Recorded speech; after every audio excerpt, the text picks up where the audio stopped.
मैंने सब कुछ देखा जो नहीं देखना चाहिए था। सरदारों के गले में टैर डाल के जलाओ, जिंदा उन्हीं के फर्नीचर पे आपने आग लगा दी और सरदार जी को गले डाल दिया और जल मरे। उसमें मैं जेल रह के आया हूँ कांग्रेस की वजह से। राहुल गांधी जी को कैसे देखते हैं? राहुल गांधी तो बेचारे हैं, उनकी अभी भी मम्मी कहती है इनको कुछ सिखाना है। नमस्कार, आप देख रहे हैं सूचना भारती टाइम्स। इस वक्त हम राजधानी दिल्ली के पटेल नगर में, जहां पटेल नगर व्यापार मंडल मार्केट एसोसिएशन के पैटर्न मिले छाबड़ा जी, बड़े वरिष्ठ समाज सेवी हमारे साथ हैं। बहुत बहुत स्वागत है आपका हमारे चैनल पर। नमस्कार जी। आप एक नेता भी रहे, आपने एक नेतृत्व भी किया एक पार्टी का। आपका राजनीतिक सफर कहाँ से शुरू हुआ? कांग्रेस के लिए मैंने काम किया। मैं नेता की तरह नहीं, सेवक की तरह काम किया। सज्जन कुमार हो, गोस्वामी साहब हो, ये सब मेरे वाकफ है। और जैसे कि आपने अपना राजनीतिक सफर कांग्रेस पार्टी से शुरू किया, बड़े बड़े राजनीतिक जो लोग थे वो यहाँ पर उनका आना जाना तांता लगा रहता था, पर एकदम से आपका हृदय परिवर्तन हो गया, आप बीजेपी की तरफ ज्यादा रुझान होने लग गया। ऐसा है, सन 1984 में जो सरदारों के दंगे हुए, उससे मैं कांग्रेस से परेशान हो गया, क्योंकि मुझे मालूम है कि ऊपर से आर्डर था कि आप सिखों को मारो, कोई आपके पास केस नहीं बनेगा, कुछ नहीं बनेगा। मैं सरदारों की दुकानें चल रही थी, तो मैं SHO थे, ACP थे सरदार जी कोई, उनसे कहा, कहता जी छाबड़ा साहब कुछ नहीं कर सकता हूँ, ऊपर से आर्डर है, कुछ नहीं रोकूंगा।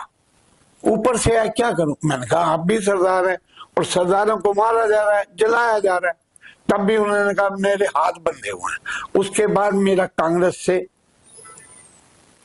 दिल हट गया। छाबड़ा साहब, आप बहुत सीनियर हैं, उस भयावह जो माहौल है उसको बयां करना बहुत मुश्किल है। आपने क्या क्या देखा उस समय? मैंने सब कुछ देखा जो नहीं देखना चाहिए था। जिन आंखों से कुछ नहीं देखना चाहिए था वो मैंने देखा। सरदारों के गले में टैर डाल के जलाओ, जिंदा उन्हीं के फर्नीचर पे आपने आग लगा दी और सरदार जी को गले डाल दिया और जल मरे। उसमें अपने भी मेरे दोस्तों की बेटी हैं। मुझे दुबई से PP सिंह मेरे दोस्त थे, उसकी भांजी की शादी में मैं गया था, तब मैंने उसको लाया हूँ, उसके घर वाले को आपने जिंदा जला दिया। फर्नीचर उन्हीं गए, सरदार जी उनके फादर जो थे वो नहीं बचे और बेटा नहीं बचा, जिसके साथ मैंने अपने हाथों से शादी करवाई थी। चलिए, कहते हैं कि आप जेल भी गए, किन कारणों से आप जेल गए? इन्हीं कांग्रेस की चक्कर में जेल गए। जो गलत काम हो, ये हड़ताल कर दो जी, ये कर दो जी, जाना ही पड़ा। ये मैं जेल रह के आया हूँ कांग्रेस की वजह से। क्या कारण रहा? झगड़े पगड़े या हाय करो, हाँ वो करो, ऊपर से आर्डर आए, सज्जन कुमार जी चलो जी वहां पहुंचो जी, गाड़ियां लेके आओ जी, गदर में चाहते थे। चलिए, अब एक लंबा बदलाव आ गया है। अब देश में, जैसे देश के प्रधानमंत्री नरेंद्र मोदी, भारतीय जनता पार्टी की बड़ा परिवर्तन देखने को मिल रहा है जब से मोदी जी हैं। तो कैसे देखते हैं आप? मैं मोदी जी की फेवर में हूँ। जो मोदी जी का राज है, उन्होंने हिंदुस्तान का कितना बढ़िया नाम किया हुआ। ये राहुल गांधी जी को कैसे देखते हैं? राहुल गांधी तो बेचारे हैं, उनकी अभी भी मम्मी कहती है इनको कुछ सिखाना है। उन्होंने पूरे भारत में न्याय जोड़ो यात्रा की, उसमें देखो कुछ ना कुछ तो काम करेंगे। खाली बैठा आदमी क्या करेगा? आदमी वो कह रहे हैं कि नरेंद्र मोदी जी को कि वोट चोर गद्दी छोड़। वोट चोरी कहाँ हो रहा है ये तो समझाए ना। कोर्ट में चले गए, अगर वोट चोरी हुआ है तो कोर्ट में बताए ना कैसे चोरी हो रहा है। तो जो मोदी जी की तारीफ कर रहे हैं, तो कुछ तो मोदी जी में होगा जो तारीफ कांग्रेसी भी कर रहे हैं। देश में इतनी एक भयावह घटना हुई है, कश्मीर में कहते हैं कि अभी धर्म पूछ करके उनको मारा है। धर्म पूछ के मारे गए, उसका जिम्मेवार कौन है? पाकिस्तान। और पाकिस्तान को उसके बाद क्या सबक सिखाया? ऐसा सबक तो जिंदगी में किसी ने नहीं सिखाया जो मोदी जी ने सिखा दिया। इंदिरा जी तो लाहौर तक चली गई थी। लाहौर तक चली गई थी बांग्लादेश के चक्कर में।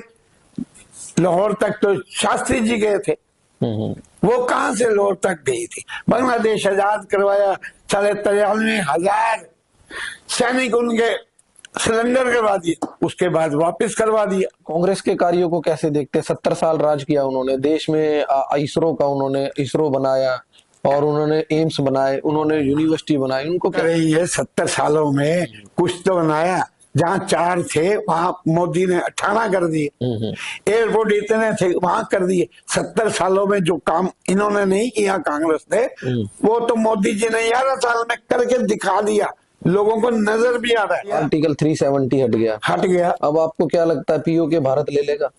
पीओके अभी टाइम लगेगा। अब दूसरी बार अगर पाकिस्तान ने छेड़ दिया तो पीओके क्या और 4 टुकड़े करके आएंगे। अब बात करते हैं मार्केट के लोगों की समस्या, क्या समस्याएं हैं? देखिए, मार्केट में कुछ जो भी समस्या होती है, मैं तो सबसे पहले पहुंचता हूँ। अभी मुसीबत है एमसीडी की।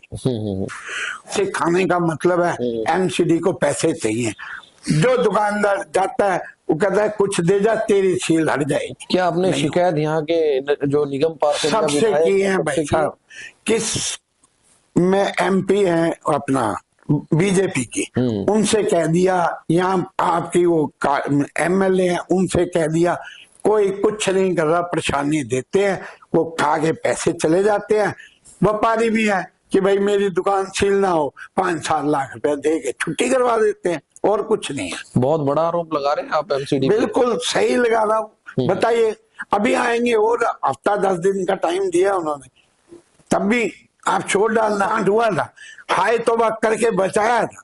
अब फिर वही 4-5 सालों के बाद फिर उठ के आ जाते हैं। रिश्वत लेनी होती है, कारपोरेशन के पास पैसे नहीं होते, पैसे कारपोरेशन में चले जाए। चल, अगर किसी का 10 लाख रुपए बनता है वो जमा करवाने को तैयार है, लेकिन ये जमा करते नहीं है, उनको ऊपर 10 लाख रुपए चाहिए। कहीं ना कहीं व्यापारी बहुत परेशान है रिश्वत के तौर पर। मैं तो मोदी जी से ये कहना चाहता हूँ कि ये सरकारी नौकरी क्यों मांगते हैं? सरकारी नौकरी काम कुछ नहीं है, रिश्वत के पैसे आ जाए। और रिश्वत इतनी है, चाहे दिल्ली हो चाहे सारे हिंदुस्तान में हो, सब रिश्वत का चक्कर है। चलिए, बड़ी दुखद बात है, विनय छाबड़ा जी हमारे साथ हैं और बड़ी ही समस्या की बात है, दुखद बात है कि प्रशासन अपना काम ठीक से नहीं कर रहा, शासन पे भी बड़े गंभीर आरोप लग रहे हैं। तो आप देख रहे थे सूचना भारती टाइम्स, मेरे साथ थे विनय छाबड़ा जी। मिलते हैं फिर एक नई खबर के साथ, तब तक जय हिंद, जय भारत, वंदे मातरम। Thank you ji.